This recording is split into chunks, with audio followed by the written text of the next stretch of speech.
This understanding is key. Otherwise, everyone's going to assume anything that we don't understand that zips around is extraterrestrial. Moreover, anything that would come over and do an Independence Day attack, boom, is extraterrestrial, when it isn't. It is not. It is absolutely not. It's all a lie. It's the biggest hoax in human history, and you've got to wake up to this. So when you begin to hear that, beginning from the 40s until not that long ago, there were multiple crash retrievals of these objects. It wasn't because these interstellar civilizations, they're running around with IQs of 400 to 600, so I'm like a Down syndrome child, and but they're very advanced. They were running into the deployment of these systems, and they were based all over, and they began to be based all over the planet. And by the 1960s, they had successfully propagated those around the globe in enough locations covertly that they could track and target an extraterrestrial vehicle, hit it, and have it become disabled. Now, obviously not every ET object that appears has that happen, so it's not like it happens every nanosecond, but it has happened dozens and perhaps hundreds of times. I met with an officer in the Air Force, in the Army, who was at Fort Huachuca out here in Arizona, Army Intelligence Headquarters, who had been in an underground facility in the 70s where there were 9 extraterrestrial vehicles and autopsy bodies that were in storage there. So, and that's just one facility, and that was 40 some years ago. Fort Huachuca. It's near Tombstone, ironically, Arizona. So these facilities began to be developed that are all underground, and they were studying the extraterrestrial material. That operation was very separate from the conventional, let's call it, extraordinary anti-gravity research going on in other operations. There are very few points of contact.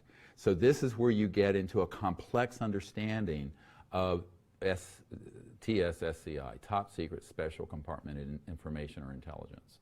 And the compartmentalization is very, very specific.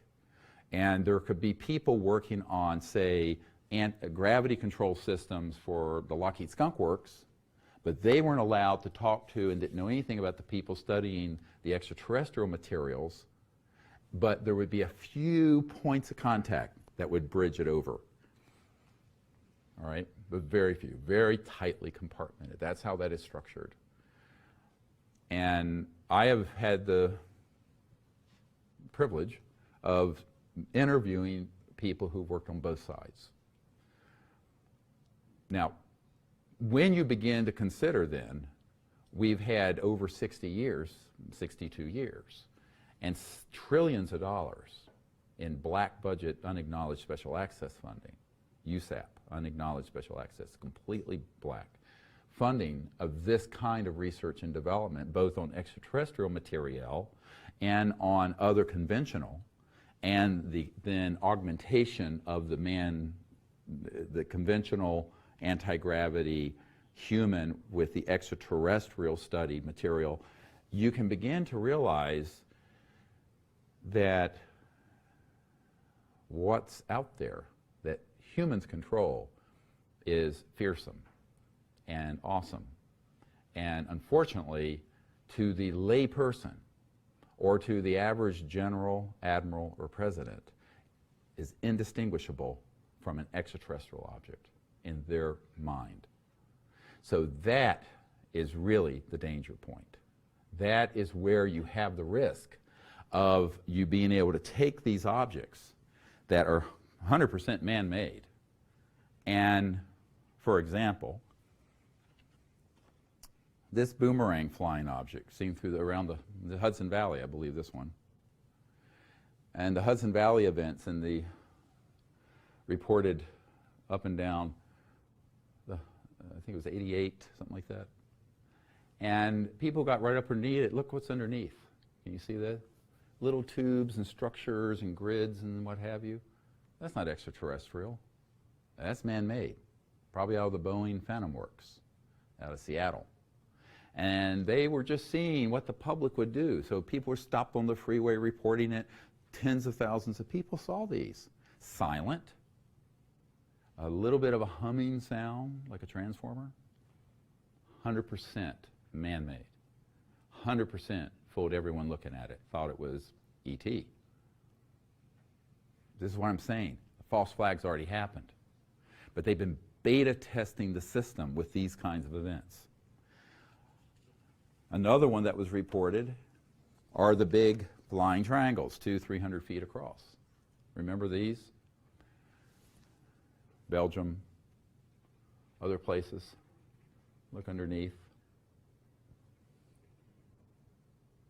So these have been reported, and they have a grid structure, very manufactured, very man-made. Silent, except for a little bit of a humming sound when you're close. Electromagnetogravitics, floats along. Now, here's another layer of confusion that I didn't get a chance to share this with Mr. Schratt. There are extraterrestrial objects that look like and approximate the man-made ones. Now, you want to get a little more confused. Consider that if there's an extraterrestrial event that happens, they will then put up a man-made one, and they'll hoax a man-made event piggybacking on an extraterrestrial one, just to really confuse the picture. And that's happened many, many times. And there's a plethora of these that are very strange looking. This is another one. You see the structure? It's reported in a case. Now, Mr. Schratt has collected the best eyewitness documents of these at close range from people, and then done models and drawings and what have you, and they're excellent. And these are all man-made. Now, to anyone who would casually see this, and then objects that were very similar to what was seen in the Phoenix lights, these sort of objects. You know, a fraction of a mile across. Also, can be, not always are, can be human man-made ones. If I'm confusing you, I apologize. But I think the nuance of this can't be lost anymore. We can't be simplistic and, frankly, stupid. And that's why when you have these wonderful, renditions that he's done. Here's another one I showed earlier. And this one. And this is a wonderful. You can zoom in on this one because someone got up close enough to this to see the structure under this anti-gravity system. Man-made also. So there's an entire history of aerospace research and development that's now 62 years on, using technologies that are having to do with mass cancellation, anti-gravity. And those have been deployed purposely so that it'll get into the media and thousands of people will see it, and it will either hide an extraterrestrial event and overwhelm it, or it will simply be a way of them testing the system to see what will the people say, what will the media say, how are they going to react, and then they can refine their algorithm, their protocol for how to do the hoax down the road. This is how they refine the false flag over a 60-year period.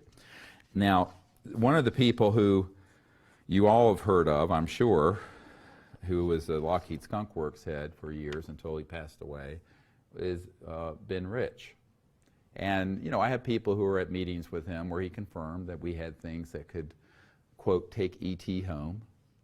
And he also acknowledged that every point in space and time is connected to every other one through consciousness, and that telepathy, as it's commonly called, is real, etc. But Ben Rich may not have had all full access up to that level.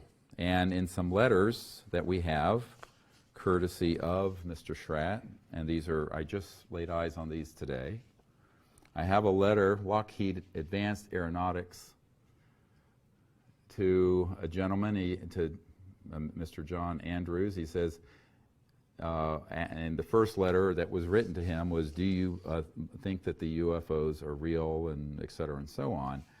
And he says, in response to your letter, I am a believer. So is Kelly Johnson, who of course, was the U-2 spy plane. With regards to another gentleman's comment, I do not believe any Lockheed person could or would have made that commitment. Rest easy. Anyway, and it's signed Ben Rich, July 8, 1986. And so in this, the letter, he asked for a clarification. And he says, did you mean UFOs as in man-made or extraterrestrial? And Ben Rich, the head of the very famous Lockheed Skunk Works, says, Dear John, this is the July 21st, 1986. Yes, I'm a believer in both categories. I feel everything is possible. Many of our man-made UFOs are unfunded opportunities. He underlined UFO, and unfunded opportunities. In both categories, there are lots of kooks and charlatans, so be careful. Best regards, Ben Rich. Here it is. Explosive. Dispositive. Now, he, again, would not have had a complete all-access pass into every compartment, extraterrestrial and man-made, because the intelligence officer that we have recently interviewed confirmed that the area at Nellis Air Force Base that dealt with man-made advanced UFO-type anti-gravity was completely separate from and hermetically sealed from the extraterrestrial facility underground that was run by people, not ETs, but that had the ET craft they were studying. We've also had it confirmed that the very famous Cash Landrum case, how many people have heard of this? In the early 80s, and there was a craft outside Houston that had a core breach and was spewing radioactive material and injured and killed a couple of women. And it looked like a saucer, and it was flying, and they had to call in helicopters to assist, and it made a crash landing in a remote area. This Air Force Office of Special Investigations official, on camera, admits that he was the principal investigator that, for the Air Force, put out the cover story that it was a UFO. And he said it was one of ours, but the skin of the craft, the shell, was extraterrestrial. The power plant, which they had not been able to fully figure out, had a hybrid system that had a nuclear power component that had a filtering problem and a core breach and began to spew radioactivity on people. And this is on camera. This is a lieutenant colonel, name, rank, serial number. I'm telling you, this is going to be explosive, this movie, Unacknowledged. So what you need to understand is that the intelligence community is thrilled if the UFO community says, it was a UFO, it was all alien. When in reality, it's not that simple. It's both. Some of it's ET, some of it's man-made. Some of it's both. And the Cash Landrum crash case was both. So this understanding is key. Otherwise, everyone's going to assume anything that we don't understand that zips around is extraterrestrial. Moreover, anything that would come over and do an Independence Day attack, boom, is extraterrestrial, when it isn't. It is not. It is absolutely not. It's all a lie. It's the biggest hoax in human history, and you've got to wake up to